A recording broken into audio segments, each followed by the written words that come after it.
King's Daughters Medical Center and Brookhaven Urology are pleased to announce the addition of Dr. Joel Duff to their medical staff.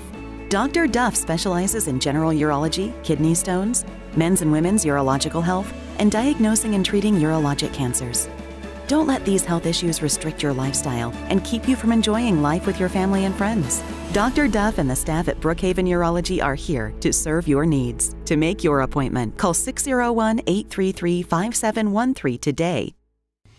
Just trying to, figure out the best thing within, the changing situations that keep happening. So we did have a good week of tests, 100% on those. So we need to keep that up, including this weekend, and also, that they won't be leaving with, having practice and check-ins Friday and Sunday also.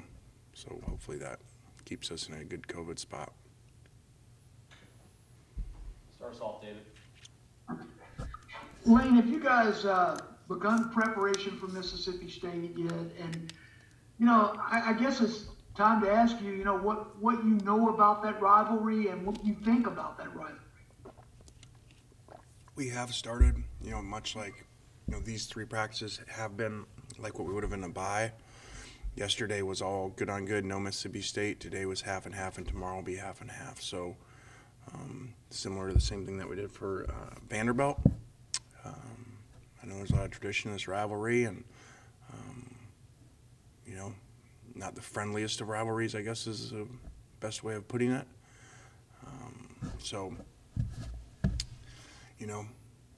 But they're all big games, especially when every game's SEC. So, it'd be really, really good to get back on the winning track of this game. A lot of times these affect recruiting. I don't think they, 100% kids go because the team wins or loses, but obviously it is good, and so it's just always awesome to win rivalry games for fans. So, they got a whole year of talking about it. Parrish, go ahead. Lane, as you mentioned, this hasn't been a friendly rivalry. It's been described in some circles as toxic. How much can a head coach dictate the feeling of a rivalry like that?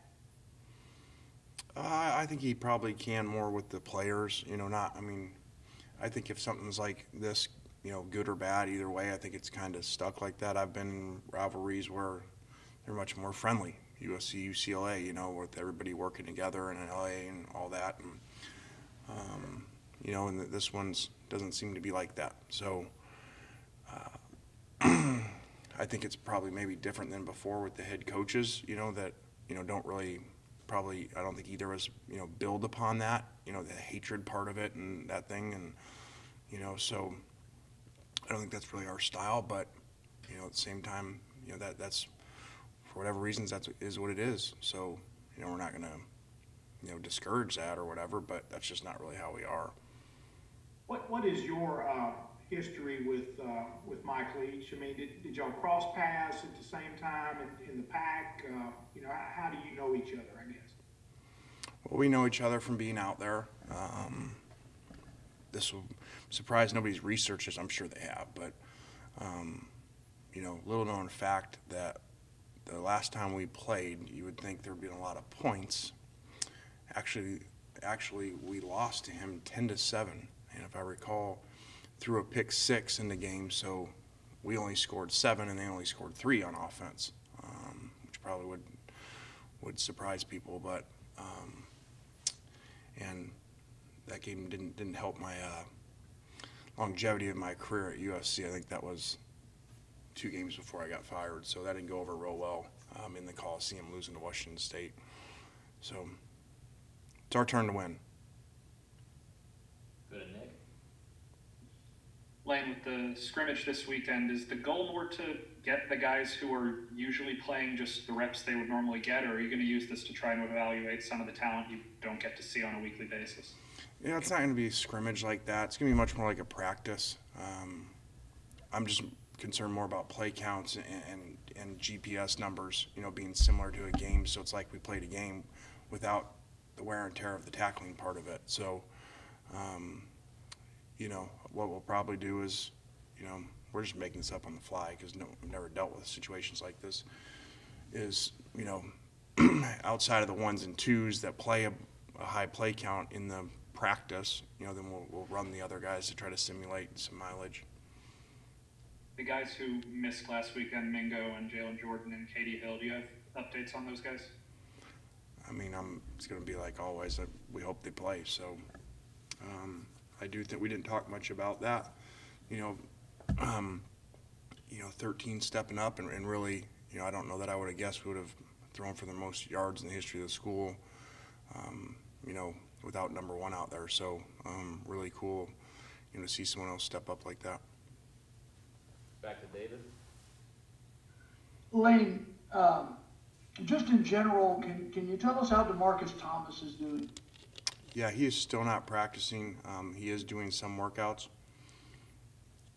but he is still not cleared for practice yet. But from a long-term health, all that stuff, it's great. I think it's just more of a protocol similar to concussion. Back to Parrish. Do you have any feel right now, Lane? Have you had any conversations with seniors who could come back and take advantage of that extra year? Do you know how that's going to go for you? I haven't done that yet. I've had our coaches do that just to kind of get a feel number-wise. You know, and even, you know, for senior day, they even, you know, talk about what are we doing on that. So we'll ask them. If they know they're coming back for sure, then they don't need to go. If they know they're going out for sure, they need to go out there. And then if they're in between, they probably should go out. So I don't know those numbers. You know, we'll figure that out right after the season. But, you know, and I think what you're going to see is some that are in the middle maybe test waters with transferring and all that. And so who knows? And then I heard maybe now they're not going to be able to do one time until, you know, later on. They're not going to be able to do that in December, January. So I'm not sure where that is.